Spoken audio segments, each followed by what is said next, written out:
Addicted to Watches. Today, we will be looking at a watch. Only, it's not really a watch. You see, in all my videos looking at watches, there are always things I complain about and things I would change about those watches. So far in my quest, I haven't been able to find that perfect watch for me. Until now. Maybe. Fed up with not being able to find that one watch that ticks every box for me, I did the only logical thing that someone so obsessed with watches that they'd make a YouTube channel called Addicted to Watches would do. I set about designing my own perfect watch. This isn't just a mod project where I find the parts and assemble them. I mean, designing everything from the case to the dial and hands. So, let's take a look at what I came up with, and I'll talk you through a bit of my process. This was an idea I had been playing with for a little while, and it mostly began with ideas for dials. Not necessarily dials for my perfect watch, just ones I thought were interesting. At this point in time, I was looking at lots of vintage dials, linen dials and tuxedo dials, so I had some ideas for that. A tuxedo dial is one that basically incorporates black and white contrasting areas on the dial, usually in rings. This first design I made was quite simple, but the idea was to have a sandwich dial, with the negative space around the hour markers to be the loomed layer underneath. The hour markers themselves would be on the same plane as the main part of the dial, but, because of the sandwich construction, still appear raised. I just thought it would be something a bit different, and as we'll see with my second dial, was having fun thinking about tuxedo dials.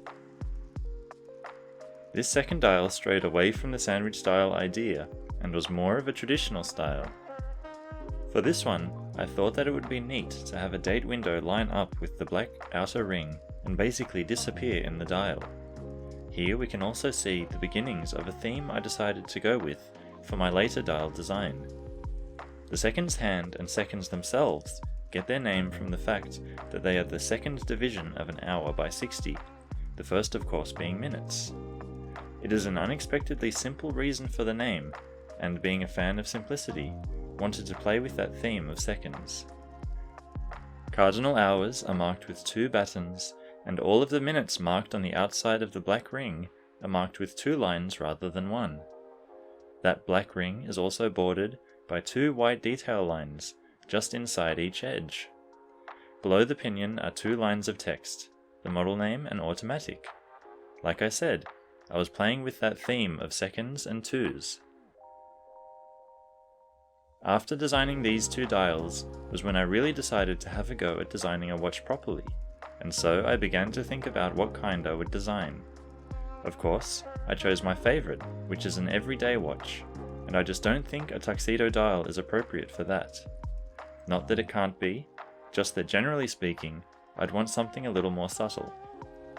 So, I set about designing a third dial.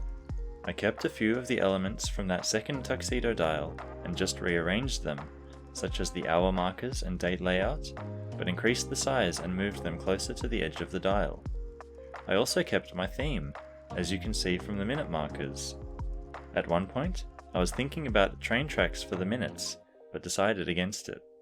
However, I did want to have a bit more visual interest, and so added 1/6 of a minute markers between. Why 1/6? No real reason, it just fit well with the spacing I had already set for the 2 lines of each minute. By now, you should also know that I'm a fan of blue dials, so of course it was going to be blue. I had some different thoughts about textures, brushing and patterns, but settled on a sunburst with a slight fume gradient towards the edge of the dial. For each hour marker, you can see a thin white line pointing towards the center of the dial. Initially, I had these as guidelines while designing, but really liked the way they looked, drawing the eye into the dial. Many people would call this a sector dial because of that, but it's actually not what this style is called. It's something more like a crosshair dial. That thin white line would extend to the frame of the date window. The window would be beveled to add some depth, and the date wheel color matched to the black of the dial around it. In other videos looking at watches with a date, I have said that I feel a white date wheel can also balance out the 9 o'clock marker visually, so I think white would also work on this dial too. Next to consider was the hands. I wanted these again to continue the theme of 2s, and also to be a bit unique, without being outlandish and distracting from the everyday design. I arrived at these, which would be 2 separate rectangles mimicking the 12, 6, and 9 hour markers, being 2 separate rectangles split down the middle.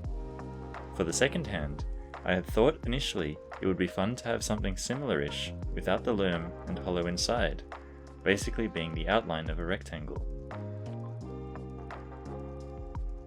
Sizing of the hands is also an important part of how a dial will look overall, and so the hour hand is sized to just touch the edge of the slightly larger 12, 6, and 9 markers, and the minute hand reaches just to the inner edge of the minute markers.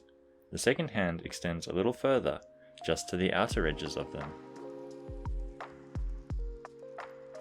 At this stage, I also just took that dial and photoshopped it into another watch with a case, so I could see how it looked. You can think of it as a proof of concept.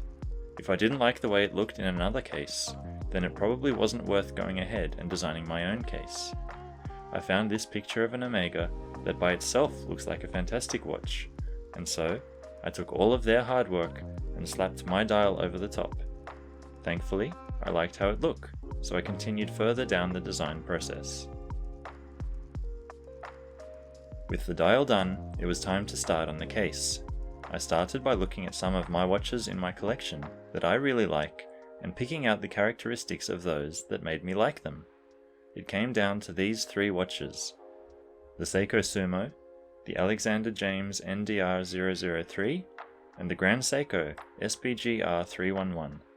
Starting with the Sumo, I like the drilled lugs for easy strap changes, and the overall curved shape of the case, which helps it to wear well. The mix of brushed and polished surfaces is really nice, especially on the inner sides of those lugs.